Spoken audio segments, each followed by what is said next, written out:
Welcome to a brand new episode of the Twenties podcast. Don't forget to subscribe or follow the podcast so you never miss an episode. Today, we're joined in the studio by Niaz Azad, co-founder of Millennial Money. This episode is probably one of the most frank and honest conversations we've ever had on the podcast about money, how to understand it, how to make more of it, and why we're so obsessed with it in the UK. This podcast is one to talk about with your friends, so when you've listened, don't forget to share.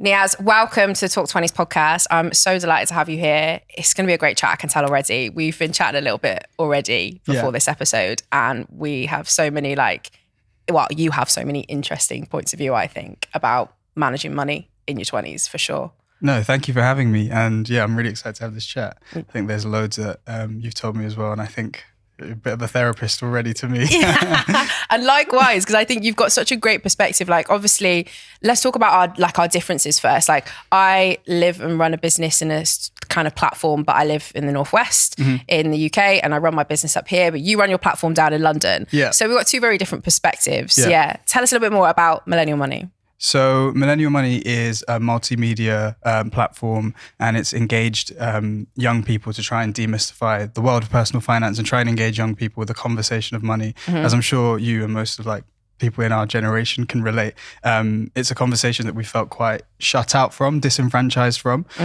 sometimes unqualified to engage with.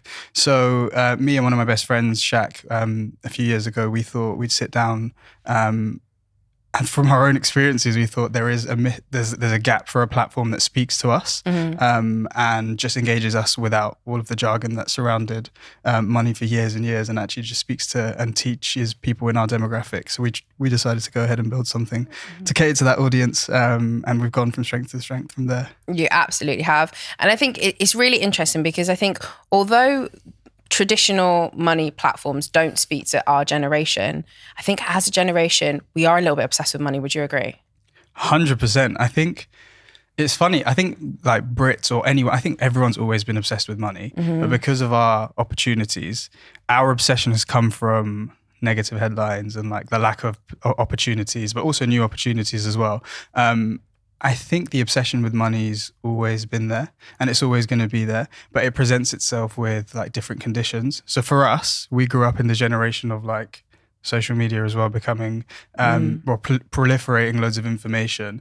So previously maybe like people in our generation wouldn't have considered things like investing so soon, or it wouldn't have been as accessible. But we have so much information out there. We always feel like we need to be doing more with our money, but we actually have no idea because none of us were taught in schools how to manage our money, even the basics. So I think it's important to like really strip it back. And it is important for all of us to understand money, but it starts from understanding that we were never actually taught about money and we have to start from the ground up. And there is a lot of noise out there when it comes to money and money management. You hear things about investing and you feel like you're constantly missing out. But actually it's a process. Like you might be at the stage where you need to think about managing your debt, think about like understanding where you are financially before engaging with all of the noise when it comes to things like investing and all of the other concepts that surround money. I don't know, is that something that you've found as well when it comes to... Definitely. I think 100%. I think both of our platforms come from a perspective of we're not gurus. Like we won't tell you how it is. Like, you know, we're not here necessarily to teach you, but we will provide you with the opportunity to ask questions, you know, go away and like learn, and we'll give you different people's perspectives. It's a platform to be able to do that, I think, because, you know, we're going through this change just as much as anyone else. But I think it's helpful to kind of, I think people find that real as well, because I think, you know, the likes of like, I don't know, money saving expert and stuff like that is super, super helpful, but we're a different generation to that. Yeah, exactly. And we've got such different opportunities and different conditions. And I'm so happy that you said that we're not gurus. And I think that's what I love about what you've built as well, in that your story is quite relatable. And like people look at you and like, wait, she's actually got similar experiences to me. So I want to listen because it's someone that I can relate to. And I think it was the same for us. So we always said to our audience and the community actually, so I prefer to say community because it really has been like a community building in that we're not here to tell you, look at us, we're really rich, we've made loads of money. Yeah. This is how you can be like us. Actually, our angle was always quite self-deprecating and true because we were like, listen, we're idiots too. Like we've made every mistake there is to make about money. We got ourselves into loads of debt, and then we got ourselves out of it, and we learned how to manage money. And there is a way to do it. So we've never had this like financial guru complex. I think it's naff, to be honest. So ours has always been, we are the target audience for the content that we're making and the questions that are being asked. Like we learn from it as well. So what is it that we're going to learn from? Our friends are going to learn from. And that's kind of what we've built the community around, is like peer to peer. Because I think the big problem was those that we might have been getting our advice from, and it could be parents, it could be like mentors, it could be like family members from a different generation. They had entirely different experiences and opportunities to us. Yeah. Like a housing market that they could have accessed when it was much more affordable, and multiple other things. But for us, our sort of like similar opportunities are with each other. So the best opportunity for us to learn actually is probably peer to peer. And I think that's kind of what we built this community around, is that let's all learn from each other's experiences and how you managed to do something. Like today earlier, we were talking about how you managed to become a homeowner. And actually I took a lot from that because I was comparing it to my own process. And that's probably more helpful than me speaking to my dad, who managed to buy property in London 20 years ago. And I can't do that. Yeah, definitely. Because I think the processes, although kind of to buy a home, are the same. The situation that people find themselves in is completely different. And especially the situation that you and I are both in, like you being in London and like wanting to buy a property in London is a completely different story to wanting to buy a property in the Northwest. It's a completely different experience altogether. And you're probably going to do it, you know, for most people, you're going to probably buy a property in London at a much later point in your life just because of that circumstance, where it's, you know, it's somewhat easier or more accessible because of the prices and, you know, what you need to kind of put down as a deposit and stuff like that to actually do it in the North. So even like peer-to-peer in that kind of sense, you can learn a lot from someone who is maybe just a little bit further down the line. I always say, like, I learn the most from people who are perhaps 2 to 3 years ahead of me. Absolutely. In everything. And that can be someone who is the same age as me. They could be younger than me. They could have just started at a different point. But I would probably say the people that I gain the most experience from are just someone who's a bit like 2 years ahead, basically. 100%. Because it's within reach, right? Yeah. And then there's a level of proximity there. And you can tangibly see, okay, that's actually what I want to achieve. And I can see how they've gone about doing it. And I'm not too far away from doing that. It's a really great way to learn. You're kind of like forcing mentorship from friends as well. I think that's a great way to go about it. 100%. I'd be really, really interested to know, you've obviously been on this journey, this growth journey for money as well. What's the biggest thing that shocked you that you've kind of really come to understand about money and how that kind of works in the world? There's so many. I think the big one initially was, and I don't know if you can relate, maybe it's just me and my friends and we're really bad at managing money until we decided to get better, is that in the UK, from my experience, is that most people spend more than they earn. Yeah. I was definitely doing it. And when I first heard that, I thought, what? How on earth can you spend more than you earn? But me and my friends were doing it as well. And that's because of things like credit cards. And overdrafts, for example. And I think it gives, especially if you have a job and if you have reliable income, sometimes you don't even realize that you're doing it because you're spending on your credit card, you're spending borrowed money, and then you're just like, okay, I'm going to just wipe this away at the end of the month. I can afford to do this. You probably can't, to be honest, because I think the last few years have shown us is that there is no such thing as an entirely reliable income. Even in the last few weeks, what we've seen in the economy and in the markets with like job insecurity, right? You don't know how long you're going to have that job for. So you might find yourself in a position where you've racked up some debt expecting to pay it off and not being able to. And then you're saddled with that debt, right? But I think that's something that a lot of people I think in Western, like, developed economies, actually, a lot of people find themselves in that trap, in that they might not realize that they're spending more than they earn. So that is like a good step one to realize where you are with your money. And a really good, and it seems really simple, like a step to take is to make sure that you start spending less than you earn. And actually that will set the foundations for your financial future. That's a big one. And that helps you like begin to manage your debt if you have any, and if not, even better, because then that sets you up to save sustainably as well. So those are like the first baby steps. I think that's how we addressed our finances first as well, to make sure that we started spending a bit less than we earn.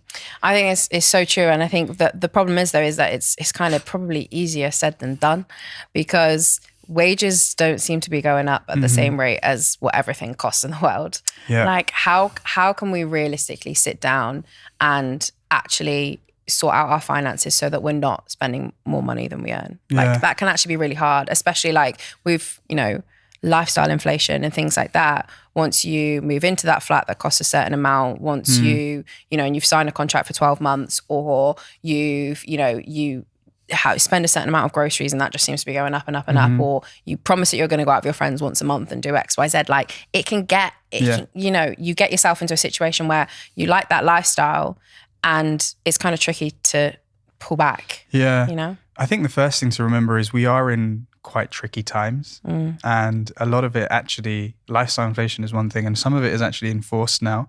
So just yesterday, the NHS workers, doctors went on strike. Doctors, right? Yeah. Growing up, junior doctors, growing up, you and I we grew up in a generation where you're told, like, if you can become a doctor, that is, you're gonna be fine. Your life's gonna be sorted. And when I went to school, my sister's in medical school right now, and like the advice of like our parents, and actually like the brightest kids go on to medical school quite often.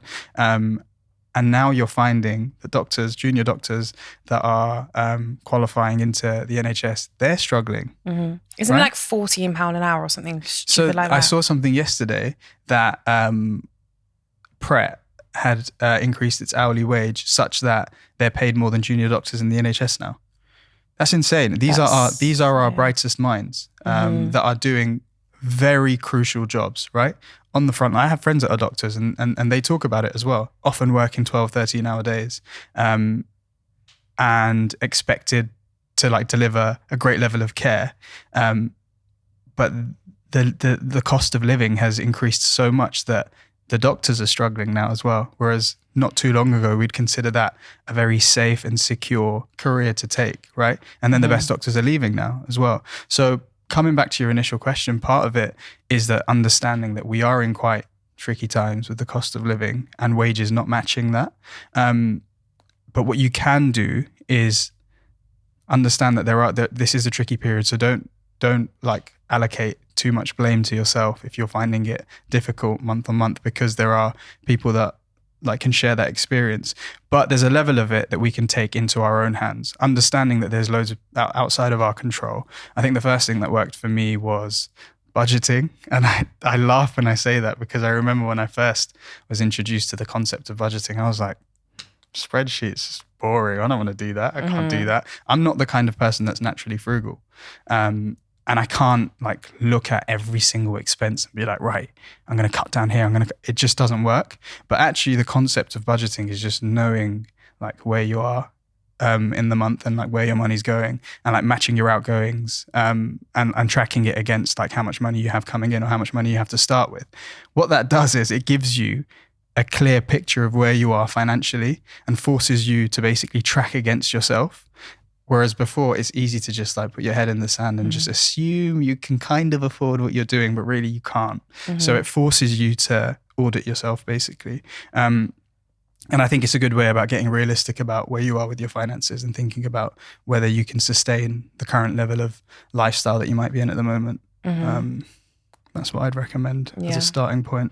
No, definitely. And I think, a lot of people will be able to relate to this, going, like, I wish there was a financial like money tip that would just help me get rich quick. And so I wouldn't have to do all this like budgeting, and I would just be able to go out and like do whatever I want and, not have to worry about money. But the reality is that's not adult life. That's not how adult life works. And it sucks. You get into your 20s, you start to like realize this and you're like, okay, like, it's actually really hard.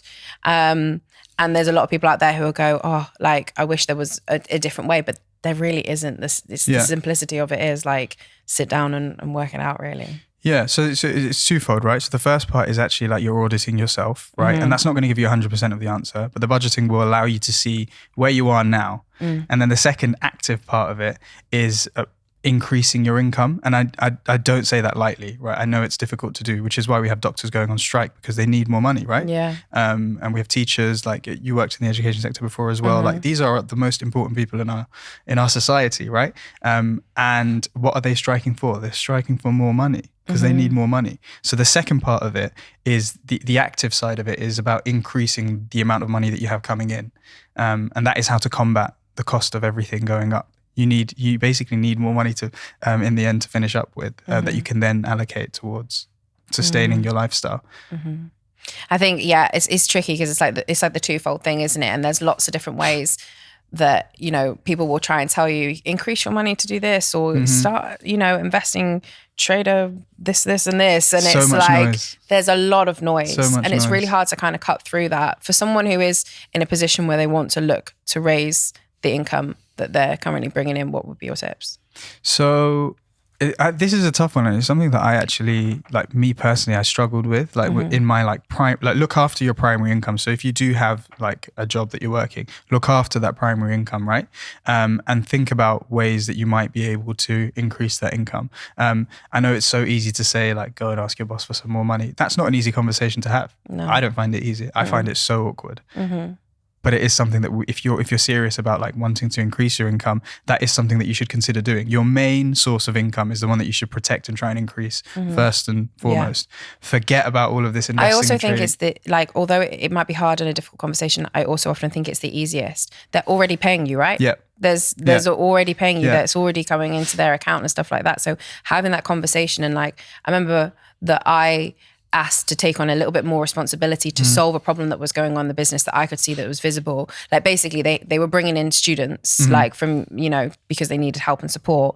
And I said to them, like, these students are really stuck within the business and they have like no mentor. Like, I'm an ex-teacher. Like, if I was able to mentor them and make sure that they kind of retained and stayed with the business, and you don't have to keep re-recruiting them, you know, could we look at upping my salary to this? Yeah. And that was a huge problem that they needed in the business, and they ended up saying So I think in my perspective, rather than starting something new and fresh, it's often the first place, easiest place to start. 100%. And you have to remember, for these companies, it costs money to lose talent and find new talent. There is a cost associated with that.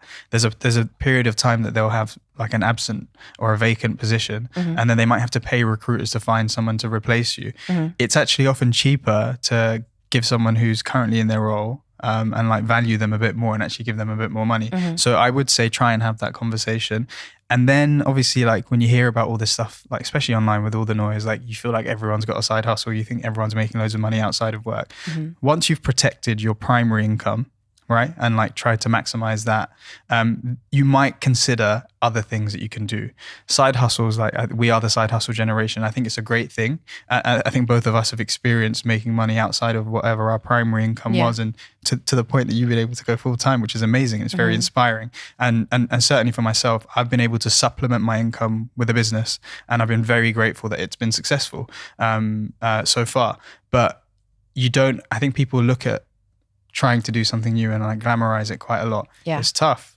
So hard. You're often working for free for a period of time before before you start to make any money. So try not to go for the sexy stuff straight away. If you actually need to supplement your income, there's other side hustles which might not be a full business from the outset. It could be something like, people often like message us saying like they made loads of money from cat sitting, babysitting, like other things like that, or in their spare time. If you're a teacher, actually, I know teachers maths tutoring, maths tutoring, and they made. I know friends who are teachers and then tutors in the evening, and some of them are saying they make more money from tutoring now in their day jobs. Like, that's utilizing the skills that you already have, freeing up some of your evenings to supplement your income. It doesn't have to be the sexy. You may become a content creator, start a tech company.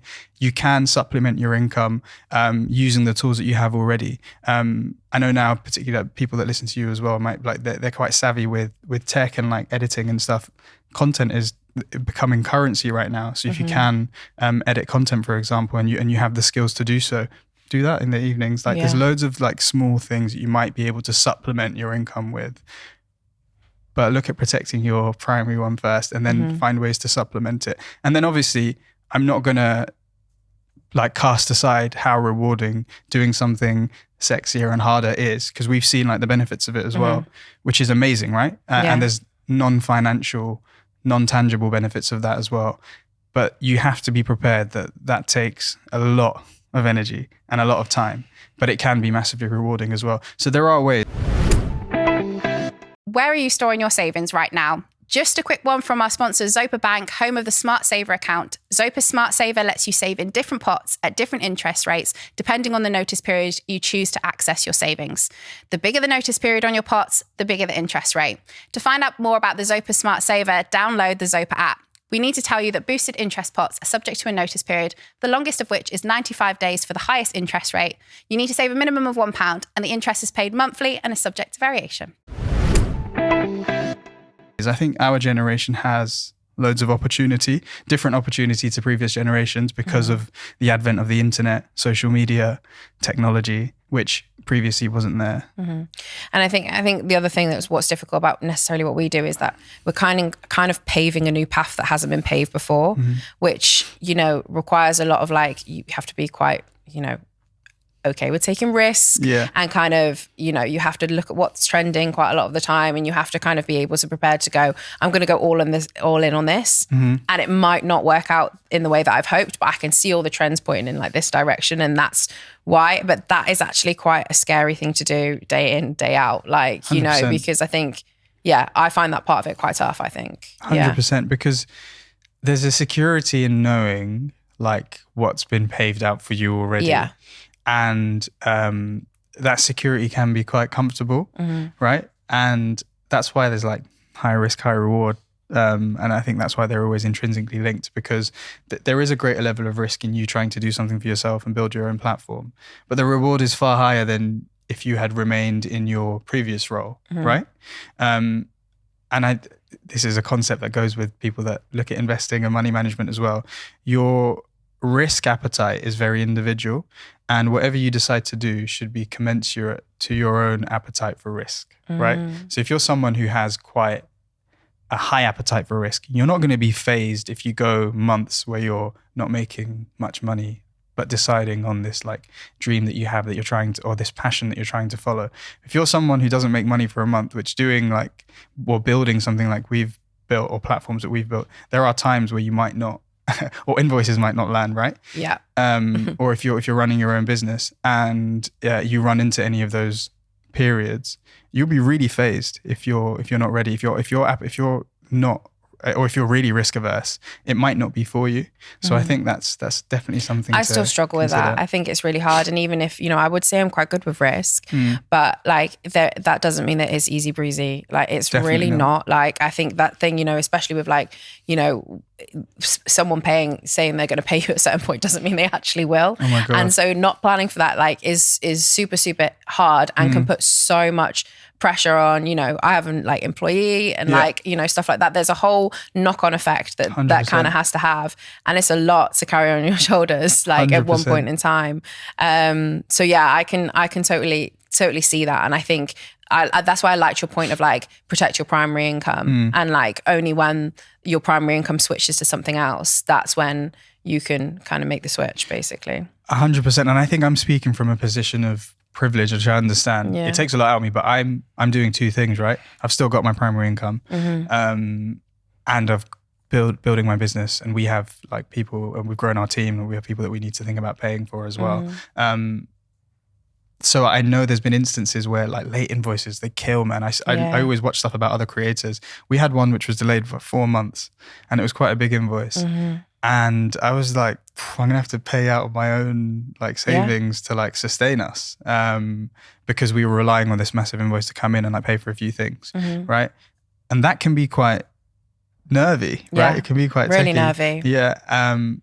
We know it's going to be fine, but actually I found out I worked on a project actually on a secondment at work, and one of the biggest reasons that, or one of the biggest things that small to medium businesses struggle with is late payment of fees, which is late payment of invoices. Because a lot of the time what you're finding is that big companies, corporations, like the big fish, they take the mick basically when it's smaller businesses, and they'll just delay paying invoices, sometimes not pay them at all.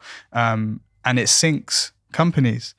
And there's no real recourse because a small business can't run long enough to take it to court and try and win back the money. They'll sink by the time like anything happens, or they're trying to go around doing that. So it is a big problem. So again, like there's so many other risks that come with running your own business that people might not be aware of. No one talks about that stuff either. Like you're definitely not taught about how to run a business in school whatsoever. So then even talking about this layer of like running a business and what it's actually like, of course, just doesn't get spoken about even more because not even the starting point is even discussed. So it's a lonely experience. It's a really lonely experience. I know you read the book, Nafisa Bakker's book. I've probably about 2/3 of the way through. Insane book. Yeah, really so good book. Really How good to Make Money. If anyone's listening, like amazing book. And she one of the chapters that like really resonated with me, which I read, is about the first 100 grand being like by any means necessary. The first like 100 grand in sales or revenue. And I was sitting there and I was like, oh my God, it's like tooth and nail. Like if you actually like reflect on it, there isn't like a real method to it. You're still figuring it out. You're completely you don't know what you're doing really, and you're just kind of trying to reach there. And then things start to make sense, and you can strategize. And I laughed actually when I read about that, because I was like, if people had seen some of the ways in like that we managed to like scratch by to get to that initial point, it's hilarious. Because now you look at it and think, oh, it's quite a steady ship. But like it takes a lot to get there. It's a resilience thing, isn't it? And I think, you know, when you're building something that's relatively new, that you know is needed in the world and you believe in, and a lot of people around you also say that they believe in as well, like it's really exciting, but also it comes with its own level of, you know, taking its toll on your mental health, like for sure. 100%. Do you ever feel like a bit of a fraud? All the time. Yeah. How often do I want to quit doing this? Like at least once a week I'll have a moment where I'm like, and then you get that one moment where you're like, this is the best thing in the world. This is the best thing in my life. And that happens weekly. I'll have a dip where I'll be like, I can't do this anymore. And then I have a moment where I'm like, oh my God, this is the best decision I've ever made. I had that moment on the train journey up here. The best decision or the worst? Both. Both. I was literally sat there like just waiting on stuff, and like you're managing so many projects, like and like so my day, I realized as well, for the last 7 months, every day off I've taken, I've worked on the business. So I've not actually had a holiday, right? No. I was like, that's not okay. Like today, I'm off work today, right? And as annual leave, but I'm working, right?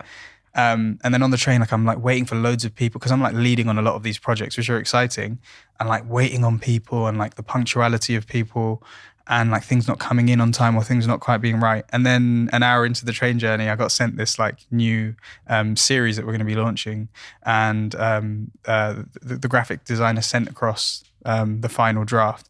I was there like, this is sick. I love this job. And within one train journey, it's because you need those moments to refuel you, right? You do. You need them constantly. And I think when there's a drought in those moments, that's sometimes the hardest part, I think. Like you need that kind of constant, you know, affirmation. I'm curious, do you have like, if you reflected back, and like, do you ever have like a moment where you're like, you remind yourself why you started, right? So I have like multiple moments like that. So one of the first things that we said when we launched is that the worst case, right? The worst case was going to be with Millennial Money. The worst case was that no one even looks at it, no one engages with it, but we would have learned a lot about money ourselves in having to research to like get the content out, right? So the absolute worst case was that we were going to learn something that we will want to learn anyway.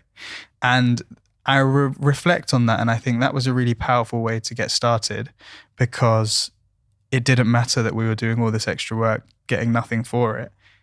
It felt fun. Like I felt like I had a purpose, because I was like learning something and then just like putting it out into the world. And that obviously changes over time, but it was like a small, I don't know, moral compass, or small sort of like compass that like set us on our way, in thinking, well, the worst thing that's going to happen is that you will have learned something new.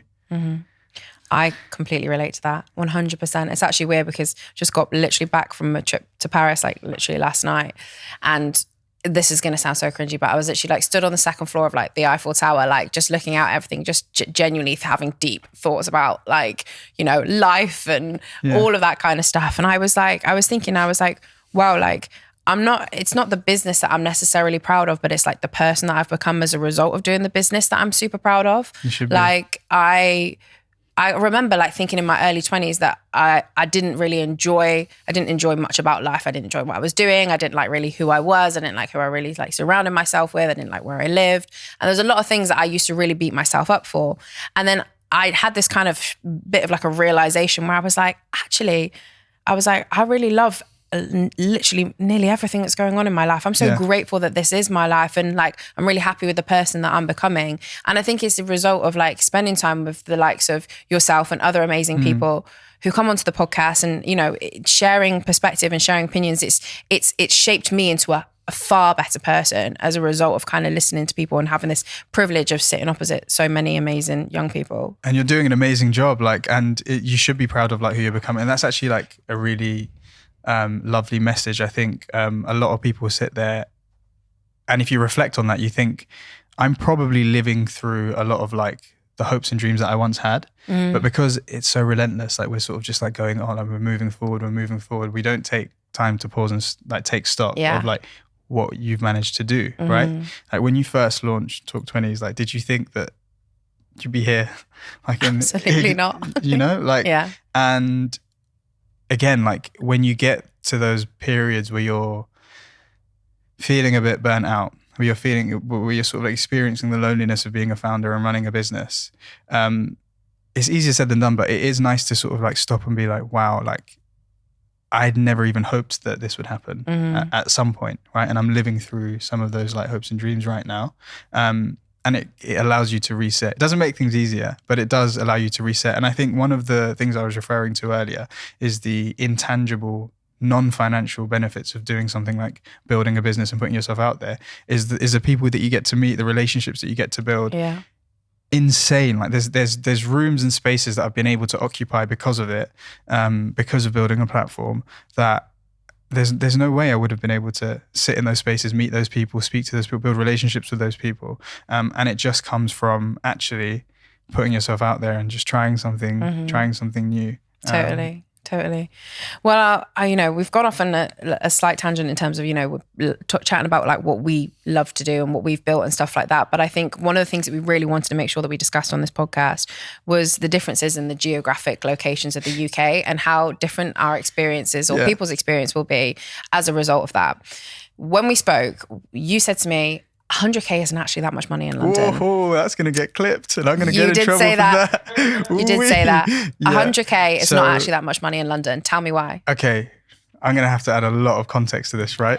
Right? And I stand by it, okay?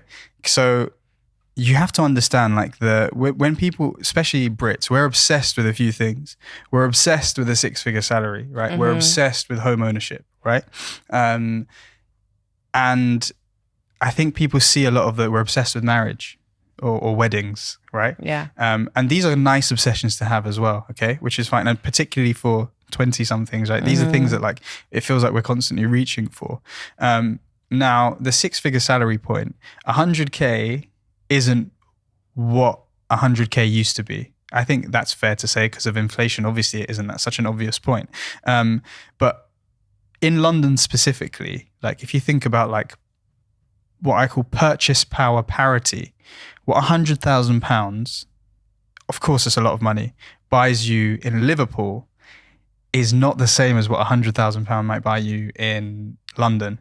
It could be 100. That's a nice round figure, right? That's why we use that. Like it could be 80,000, it could be 85, it could be 70, it could be, but there are instances where you could be earning almost half as much as someone living and working in London, and in real terms, be wealthier, right? And we can sort of dive into it. And I'm going to assume that most people who sort of like follow these examples would have, let's say you went to university and it was the plan 2, so like the repayments that you're having, there's an additional tax on your income basically because of the student loans, right? Let's just take 85k. So I earned 85k last year, the year before, right?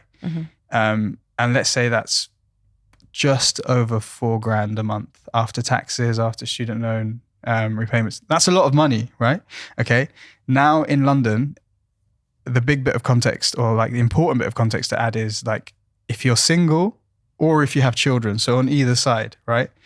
they're massive expenses to add on, right? So if you're single, everything you're paying for all of the expenses on your own. One of my best friends, he's just signed for a 1-bed apartment, right? And I know people will tell me, oh, you can live loads of places in London. 1-bed apartment, not anywhere near the centre. It's in East London, somewhere called Canning Town. And he's going to be paying just over $2,000 for a 1-bed apartment in rent, okay? So if you're earning, let's say £85,000 like I did last year in London, and you're paying $2,000 because you're single, like you're paying £2,000 just rent. Doesn't include your council tax, doesn't include your food, doesn't include your travel, doesn't include anything else. That's half your income gone, right? That's half your income already gone. Now, how much would a 1-bed apartment cost me in Liverpool? Far less than that. Let's take, Georgia, our creative producer. She's been looking at apartments, the one she's found incredibly affordable because it's a guardianship. But, if you're looking at kind of median, probably between £800 and £1,000. Okay. Less than half of what it would cost Yeah. in London, right?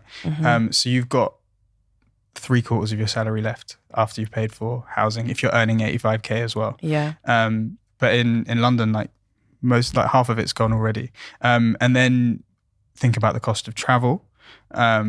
If you're having to go into the city, let's assume you've got a city job, and let's just like round it. Let's say you're not going to go into the office all the time. You're probably paying about £200 a month, maybe more, to get into central London.